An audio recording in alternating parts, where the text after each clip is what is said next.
Nicks the ball in field, it's taken up by Pascal Gross, a dummy and a goal!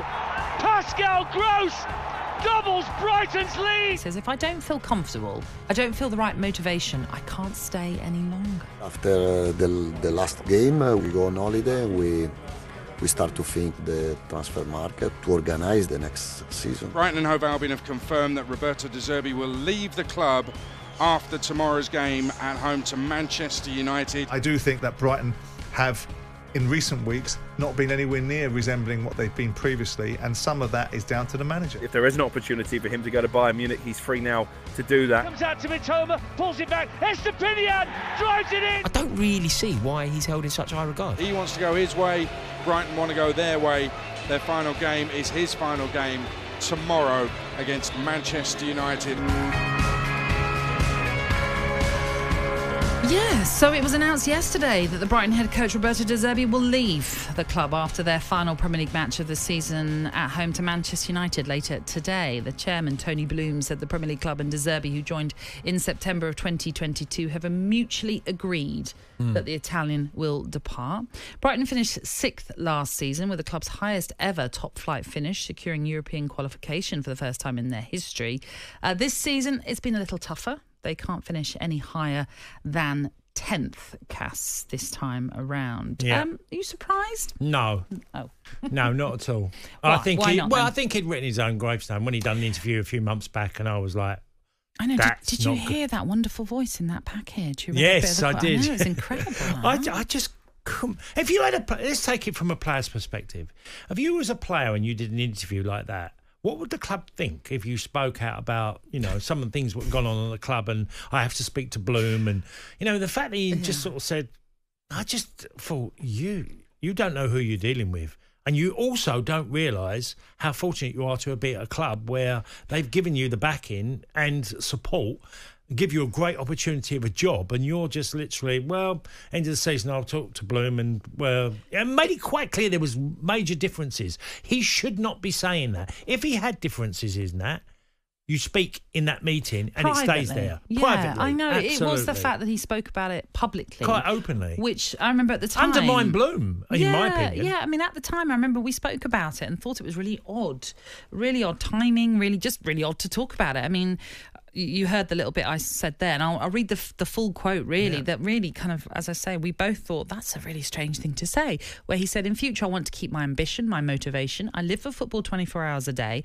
I want to know what is the plan, what is the project. If I don't feel comfortable, I don't feel the right motivation, I can't stay any longer. And yet, when you're questioning the direction of the club, essentially what that feels like, how can there's no what it does feel as though that you're only going to go one way, and this is going to be a split eventually, and not helped by their results of late as well, with their season really petering That's grace out. of him, by the way. He created the carnage. He's moved around a lot in his football career, or his management career, very quickly. Doesn't stay long time.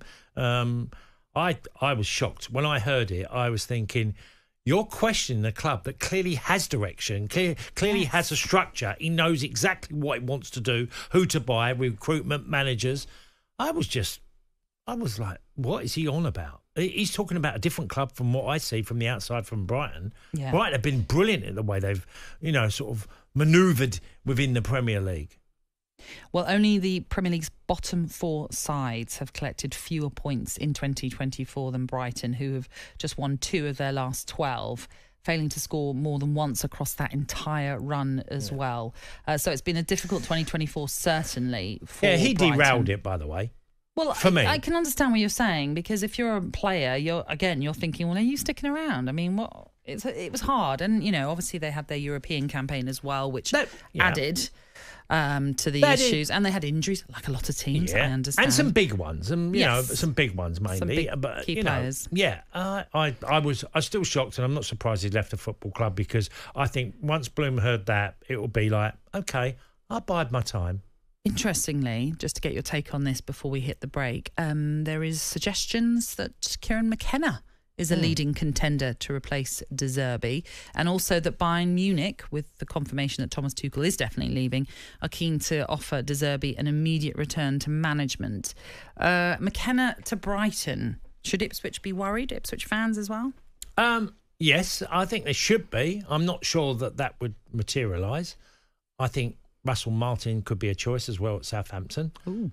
I think he could throw him into the market as well. Okay. Because Brighton are really good at finding managers, as we've seen, that tick all the boxes that they are required. And we could say, well, we've just contradicted ourselves because we just said about De Zerbi. But De Zerbi done a job for Brighton and done it very well. It was just 24, and the turnaround that happened was his responsibility for me. Obviously, Russell Martin has Southampton and the Championship playoff final to consider first, but he is a Brighton-born lad. Started his youth career at Brighton, so I can see the links there. Yeah, possibly. I just think the way Brighton go about their business, they tend to have a list of people that they think is the perfect manager for this period of time, and I wouldn't be surprised if Russell Martin wouldn't be on that list as well. Weekend Sports Breakfast with Natalie Sawyer and Tony Cascarino. Sunday mornings from 6 on AM, on DAB, via the talkSPORT app and on your smart speaker. talkSPORT.